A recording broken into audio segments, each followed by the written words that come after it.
नमस्कार मित्रांनो, आज आपण घेऊन आलेलो आहे कार वॉशिंग क्लिनिंग गन. तर पाहूया याच्यामध्ये आपल्याला काय काय वस्तू येतात.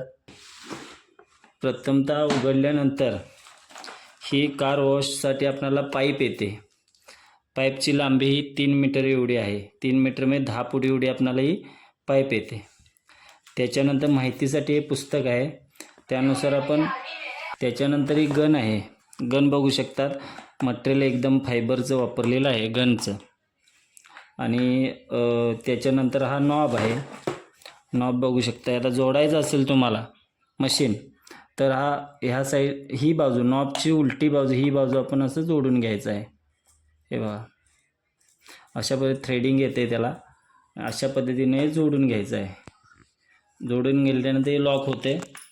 त्याच्यानंतर ही पिशवी खोलल्यानंतर याच्यात काय काय येते.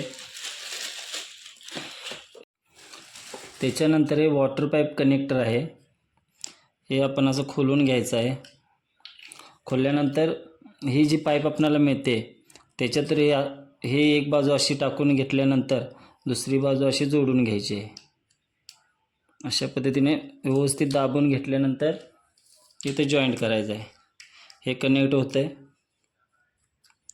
हे कनेक्ट केल्यानंतर ही गन आहे, बघू शकता. ही गनला अशा पद्धतीने लॉक होते. हे ओढल्यानंतर निघते. ओढून परत असे दाबल्यानंतर अशा पद्धतीने लॉक होते. त्याच्यानंतर एक फिल्टर येतो आहे. हा फिल्टर आहे. फिल्टर दुसऱ्या साईडला लावायचा आहे. अशा पद्धतीने हा फिल्टर लावून घ्यायचा आहे.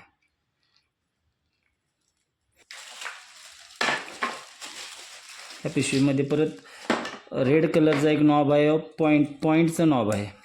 आता नॉब बसवताना ही गन अशा पद्धतीने खेचून घ्यायची. त्याच्यामध्ये हा असा नॉब घालायचा. त्याच्यानंतर हा नॉब फिट होतो. परत हा दुसराही नॉब दिलेला आहे. अशा पद्धतीने हा नॉब फिटिंग होऊ शकतो. परत हा पोर्टेबल चार्जर दिलेला आहे. त्याच्यानंतर ही बॉटल दिलेली आहे. पोम वॉशची बॉटल आहे. जर लावायची असेल तर ही पुढील बाजूला आपली अशी बॉटल बसते. ही गन बघा, अशा पद्धतीने ही बॉटल बसते. 2 बॅटऱ्या दिलेल्या आहेत. जर तुम्हाला बॅटरी चार्जिंगला लावायची असेल तर त्याला इथे सॉकेट आहे.